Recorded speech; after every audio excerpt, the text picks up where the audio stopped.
Hello la team, j'espère que vous allez bien. Aujourd'hui on se retrouve pour une toute nouvelle vidéo dans laquelle je vais vous présenter mon magnifique, mon merveilleux, mon sublime, mon incroyable nouveau microphone, le Shure SM7B ou Shure SM7B en français que vous voyez juste ici. Wow. Je vais donc dans cette vidéo vous présenter toutes les caractéristiques de ce nouveau microphone et on va démarrer tout de suite parce qu'il y en a quand même pas mal. Alors je le dis comme ça au cas où, vous reverrez de temps en temps mon ancien microphone, le Blue Spark SL, parce que je suis en train de faire actuellement un setup spécialisé dans la musique et donc c'est le microphone qui me servira dans ce setup, donc voilà, je vous le dis juste comme ça. Bref, démarrons tout de suite avec les caractéristiques de ce microphone. Faut savoir quand même premièrement que pour la catégorie, donc on va dire de réaliser des vidéos YouTube et de faire des streams, c'est actuellement, pour cette utilisation précise, le meilleur microphone sur le marché parce qu'il a beaucoup de caractéristiques et d'avantages du coup pour ce domaine-là, donc je vais vous le présenter dans cette vidéo. Alors il faut savoir aussi que j'avais vu ça, sur les 200 premiers streamers Twitch au monde, 40% d'entre eux utilisent ce microphone. Quand on sait combien il y a de microphones et même de marques de microphones et de modèles de microphones connus au monde maintenant, ça en jette quand même. Bref, démarrons tout de suite avec les caractéristiques de ce micro. Tout d'abord, c'est un micro dynamique, c'est-à-dire qu'il va parer tous les petits bruits parasites en fait présents autour de lui et derrière lui, donc pour capter seulement le son donc de la voix ou de l'instrument en général, mais le son important donc à enregistrer, et c'est plutôt pratique dans les domaines donc de YouTube et du stream. C'est une des premières caractéristiques donc qui fait que ce micro est le meilleur dans cette catégorie là, parce que ça permet donc d'effacer tout ce qui va être des petits bruits parasites, donc une ventilation, un bruit de soufflement d'ordinateur, etc. Ce qui est quand même très intéressant. Et en plus de ça, il faut savoir donc que ce micro a un niveau de captation très bas, moins 59 décibels, c'est très très bas comme niveau, mais il faut quand même savoir que si vous arrivez à faire un très bon réglage de compresseur comme j'ai fait, et bien si vous parlez très proche du micro, ça ne saturera pas, et malgré que vous puissiez reculer comme ça de quelques mètres, et bien on vous entendra toujours au micro au même niveau, ce qui est quand même très intéressant. Bref, voyons maintenant le contenu de la boîte de ce microphone, que vous pouvez voir d'ailleurs juste ici. Tiens, au passage, j'en profite, petite parenthèse, j'ai rajouté quelques éléments de décor, donc la boîte du micro juste ici, le petit néon éclair juste là, et les deux petites barres LED donc, qui réagissent en fonction du niveau de ma voix. Donc voilà, j'espère que ça vous plaît, j'ai rajouté ces petits objets-là, je trouve que ça rend bien quand même à la caméra. Donc dans la boîte de ce microphone, qu'est-ce qu'il y a? Tout d'abord, il y a le micro, logique quand même, un petit peu, avec la mousse que vous voyez actuellement dessus, donc la RK345.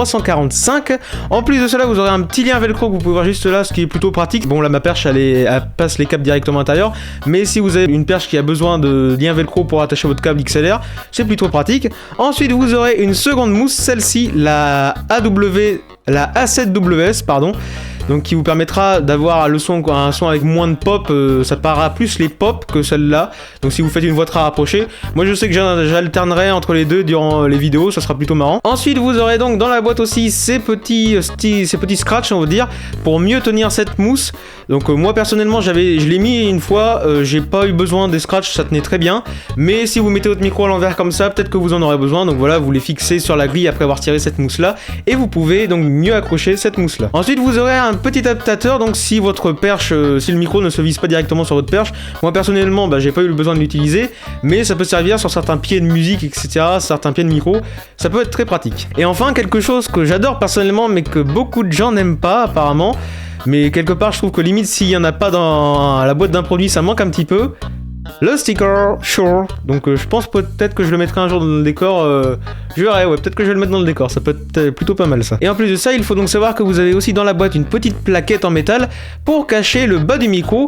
Et d'ailleurs, j'en viens à la prochaine caractéristique. Sous ce microphone, donc en dessous de cette plaquette, c'est au début où elle n'est pas mise sur le micro, et bien il y a deux petits interrupteurs qui vous permettront de modifier la réponse en fréquence du micro. Alors je m'explique tout simplement, le premier bouton va permettre donc de retirer un petit peu de fréquence basse, c'est-à-dire que les basses de votre voix entre guillemets d'en retirer un petit peu, et le second va vous permettre d'avoir un effet un petit peu de rapprochement au niveau de la voix, donc l'effet du son soit un petit peu comme si vous étiez plus rapproché du micro, donc c'est plutôt pas mal. Alors vous pourrez activer l'un ou l'autre de ces interrupteurs, ou les deux en même temps, ou alors laisser les deux à 0, donc pour avoir le son brut du micro. Ensuite, autre caractéristique très importante donc pour le domaine de YouTube et du stream, c'est que ce micro a un son en lui-même, propre à lui-même, donc qui va permettre d'avoir un son assez chaleureux chaleureux et électronique en radio. Là, vous voyez quand je parle qu'il y a un petit côté, oui, électrique.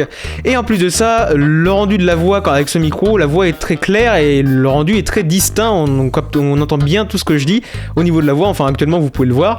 Donc voilà pour les sons de ce micro. Et enfin, pour terminer avec les caractéristiques incroyables quand même de ce microphone, vous pouvez le voir depuis le début de la vidéo. Le physique, entre guillemets, le style du micro est quand même sacrément... Il est très beau comme micro, il en jette pas mal à la caméra je trouve, et donc ça c'est aussi très important.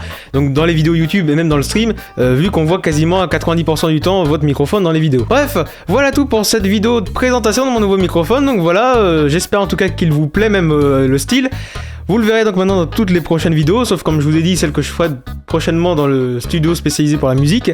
Et en tout cas, si cette vidéo vous a plu, n'hésitez pas à mettre un petit like, à vous abonner à la chaîne avec la cloche de notification, et bien sûr à me rejoindre sur mes 3 réseaux sociaux, Instagram, Twitter et TikTok. Mes 3 liens sont dans la description.